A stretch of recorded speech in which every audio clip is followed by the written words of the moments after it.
लेकिन जो नाम चर्चा में आए हैं, उन चर्चा में चाहे वो वसुंधरा राजे सिंधिया जी हों, चाहे इसके बाद नाम आया शिवराज सिंह जी का, उनका भी नाम चर्चा में आया, चाहे राजनाथ सिंह की बात ले लीजिए, उन्होंने अनिच्छा जाहिर की। लेकिन इन सब में अगर पार्टी को नए कलेवर में लाने की कोई क्षमता रखता है तो संजय जोशी जी है। सर, ये संजय जोशी और मोहन भागवत जैसे लोग हैं जिनका संबंध सीधे सीधे आरएसएस से है, क्या इस ऐलान के बाद संघ का रुख कुछ बदल सकता है? मुझे लगता है कि जो मतलब संघ के अपनी अभी तक सोच रही है या अभी तक उसकी जो कार्यशैली रही है, उसमें वो मतलब गंभीरता उसकी रही है, वो या तो किसी बात पर कोई टिप्पणी करते नहीं है, और करती है तो फिर उस पर कहीं ना कहीं टिकती भी है, ऐसा देखा जाता रहा है। अभी अगर आप उठा के देख लें तो लोकसभा के चुनाव में भी या इससे पहले भी कहीं ना कहीं वो मतलब विरोध तो नहीं किया, लेकिन वो तटस्थ की भूमिका में हो गई थी और उसका नुकसान उठाना पड़ा भारतीय जनता पार्टी को। तो ये संदेश देने की कोशिश तो की थी। संजय जोशी जी के लिए संघ की पूरी लॉबी लगी थी और संघ ये चाहता था कि संगठन के लोगों को अब इसमें महत्व दिया जाना चाहिए, और पिछले एक लंबे समय से उनको योगी जी, मोदी जी उनको नेपथ्य में डाले हुए थे। चूंकि उनके और उनके बीच में 36 का आंकड़ा है, तो वो किसी भी कीमत पर, वो चाहे उसके लिए कोई भी कीमत चुकानी पड़े, मोदी जी संजय जोशी जी को नहीं आने देना चाहते हैं। लेकिन संघ ये चाहता है कि चूंकि संगठन के जानकार हैं, उनकी कार्यकर्ताओं में सीधी पकड़ है, वो अच्छे व्यवहार कुशल, सब लोगों को साथ लेके चलने का उनका एक स्वभाव रहा है। गुजरात की सरकार बनाने में शुरुआत में उनका बड़ा भारी कंट्रीब्यूशन रहा है, संगठन के मजबूत व्यक्ति रहे हैं। तो संघ ये चाहती है कि ये आए, लेकिन मोदी जी नहीं चाहते। टकराव यहीं से शुरू हो गया था संघ के और इनके बीच में। हालांकि कुछ चीजों को लेकर पहले भी था, लेकिन जब ये चीजें बढ़ी और संघ ने संजय जोशी जी का नाम आगे बढ़ाया, उसको लेके फिर तलवारें कुछ ज्यादा खिंच गई या मतभेद ज्यादा हो गहराने लगे, और उसी का परिणाम है कि अभी तक तो एडामेंट है संघ कि नहीं, अध्यक्ष अब संघ की मर्जी का और संगठन से जुड़ा हुआ व्यक्ति होगा, अब सत्ता का पिट्ठू नहीं होगा। सीधी सी बात, अपरोक्ष रूप से ये संघ का कहना है कि अब सरकार का पिट्ठू नहीं होगा जो खाली रबर स्टैंप के रूप में काम करे। अब वह अध्यक्ष जो होगा वो संगठन का और संगठन को देखने वाला होगा। तो अभी तक तो यही है, और मुझे लगता है कि ये, और अभी जो इन्होंने 10 वर्ष का रोड मैप दिया है, मुझे लगता है ये कि इन्होंने नए ऊपर डाल दिया ताकि वहां से मतलब दिमाग हटे और इस पर एक बहस चली जाए या छिड़ जाए। ये मुझे लगता है ये उनकी राजनीतिक रणनीति का हिस्सा है। सर, जैसे प्रोग्राम की शुरुआत में आपने बताया कि बीजेपी का जो संविधान कहता है कि 75 की उम्र के बाद नेताओं को जिम्मेदारी से मुक्त कर दिया जाए, तो क्या मोदी का ये 10 साल का जो प्लान है उस अनलिखे नियम को तोड़ता है? फिर साफ साफ इसमें क्या कहेंगे आप? नहीं, निश्चित रूप से जो संविधान की चीज है वो कहीं ना कहीं तोड़ा गया, उसमें कुछ संशोधन होगा।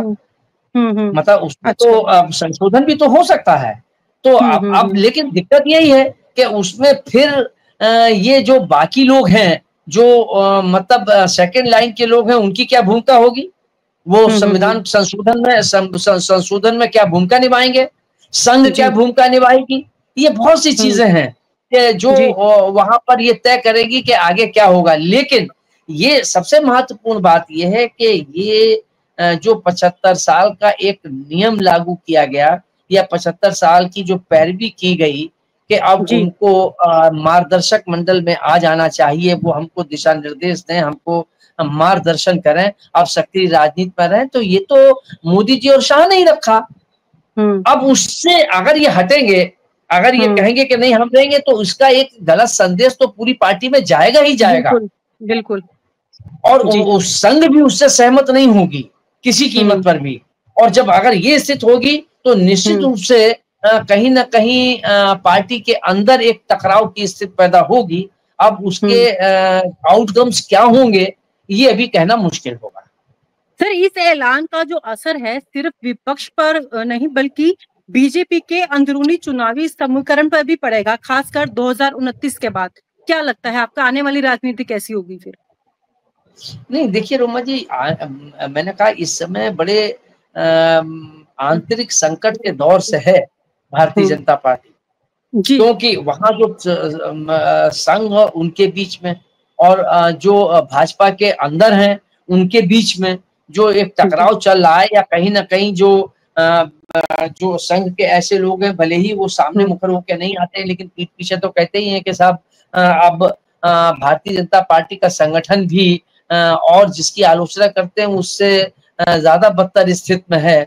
यहाँ तो पूरी तरीके से अगर मतलब हमारे कई ऐसे लोग हैं कि जो भारतीय जनता पार्टी के पुराने सक्रिय रहे हैं और अच्छे पदों पर भी रहे हैं, उनका यही कहना है कि अब तो मुझे लगता है कि जो जिस पर आरोप लगते रहते हैं कि व्यक्तिवादी पार्टी है, ये एक अपने घर वाली पार्टी है, तो वहां उनका जो दबदबा रहता है या जो वो कह देते हैं वही फाइनल होता है। किसको टिकट मिलेगा, किसको अध्यक्ष बनेगा, कौन रहेगा, कौन नहीं रहेगा, कौन मंत्री बनेगा, कौन क्या बनेगा, सब चीजें जो एकाधिकार वाली बात है भारतीय जनता पार्टी में वो उन लोगों का मानना है कि इससे ज्यादा हो गया है। वहां तो भी थोड़ा डेमोक्रेटिक सिस्टम है कि मान लीजिए कहीं कोई चीज हो गई तो उस पर स्वीकार करने की चीज रहती है कि अगर 10 लोगों ने दबाव बनाया तो उसको मान लेते हैं। यहाँ तो जो फरमान जारी हो गया वो फिर फाइनल हो गया, उस पर कोई इफन पट करने की स्थिति में नहीं है। और अगर ये स्थिति रही तो फिर कहीं ना कहीं मुझे लगता है कि फिर इस पे इफन पट करने वाले आगे होंगे और आगे आएंगे और कहीं ना कहीं एक टकराव की स्थिति पैदा होगी और पड़ेगी। सर, आपको इतना पुराना एक्सपीरियंस है, इतनी पार्टियां, इतने चुनाव, इतना कुछ देखा आपने अपने इस दौर में, तो क्या लगता है आपको, आपके अकॉर्डिंग अध्यक्ष पद किसको मिलना चाहिए? कौन लगता है इस लायक है? नहीं देखिए, वैसे तो ये अपने पार्टी का और संघ का उनका आंतरिक निर्णय है कि वो किसको बेहतर समझते हैं, ये इसमें हमारी आपकी राय कोई मायने नहीं रखती है। लेकिन जो नाम चर्चा में आए हैं उन चर्चा में चाहे वो वसुंधरा राजे सिंधिया जी हों, चाहे इसके बाद नाम आया शिवराज सिंह जी का, उनका भी नाम चर्चा में आया, चाहे राजनाथ सिंह की बात ले लीजिए, उन्होंने अनिच्छा जाहिर की। लेकिन इन सब में अगर पार्टी को नए कलेवर में लाने की कोई क्षमता रखता है तो संजय जोशी जी है। और संजय जोशी जी ने एक बार नहीं कई बार ये प्रूव किया है अपनी मेहनत से, अपने संगठन के लोगों को जोड़ के चलने की मनोवृत्ति से। और आज भी मतलब जो संजय जोशी जी हैं, भले ही मतलब वो सक्रिय राजनीति में नहीं है, उनको बाहर रखा गया है एक लंबे समय से, एक दशक से ज्यादा से, 1.5 दशक से 2 दशक से कह लीजिए, लेकिन आज भी उनके यहाँ मिलने वालों के, उनको पसंद करने वालों में उत्तर प्रदेश में बहुत से मंत्री विधायक आज भी हैं, केंद्र में भी हैं जो उनको, लेकिन वो सामने कोई चीज कहे ना कहे बात दीगर है, लेकिन उनसे बढ़िया संगठन का आदमी कोई दूसरा जो नाम आए हैं सामने, आज जो मैंने आपको नाम गिनाए, इनमें संजय जोशी से बेहतर दूसरा कोई हो ही नहीं सकता है। जो अनुभव के आधार पर उनकी कार्यकर्ताओं के बीच में पकड़, नेताओं के बीच में पकड़, या कहीं भी हो, वो कभी भी एक घटना छोड़ दीजिए जो उनके ऊपर थोपी गई थी, अदरवाइज वो कभी भी कंट्रोवर्सी में नहीं रहे, किसी भी कंट्रोवर्सी में, या उनके ऊपर कार्यकर्ताओं ने कभी ये नहीं लगाया कि साहब इन्होंने पक्षपात किया। उन्होंने एक प्रायोरिटी पे रखा, उन्होंने जो डिजर्व करता होता उसको उन्होंने आगे बढ़ाया, जो नहीं करता था उसको समझाया कि भाई इससे कंपेयर अपने को कैसे करते हो, देख लो ये स्थितियां हैं। तो उनको कन्विंस करने की अपने कार्यकर्ताओं को, भले ही वो पार्टी के हित में हो ना हो, अब वो निजी तौर पर हो, मैं अगर ये भी मान लूं सेफ फॉर आर्गुमेंट, तो भी वो दूसरे को इस बात से कन्विंस कर देते हैं या करते रहे हैं कि नहीं तुम डिजर्व नहीं करते हो, ये डिजर्व करता है, इसको आगे बढ़ने दो, बाद में तुम्हारा भी कहीं ना कहीं समायोजन होगा। और वो उसके साथ फिर पूरी तरीके से पार्टी के साथ वो जुड़ा रहता है, कहीं बिखराव या मनमुटाव या टकराव की स्थिति पैदा नहीं होती है। ये अद्भुत क्षमता अगर है तो संजय जोशी जी में। जी बिल्कुल सर, आपने जो नाम दिया बहुत अच्छा नाम है और सुनने भी, सूत्रों के हवाले से भी काफी खबर आ रही है, लेकिन अब देखना ये होगा कि जोड़ी किसका नाम तय करती है। फिलहाल आज चर्चा में जुड़े आप सर, आपका बहुत बहुत शुक्रिया। नमस्कार।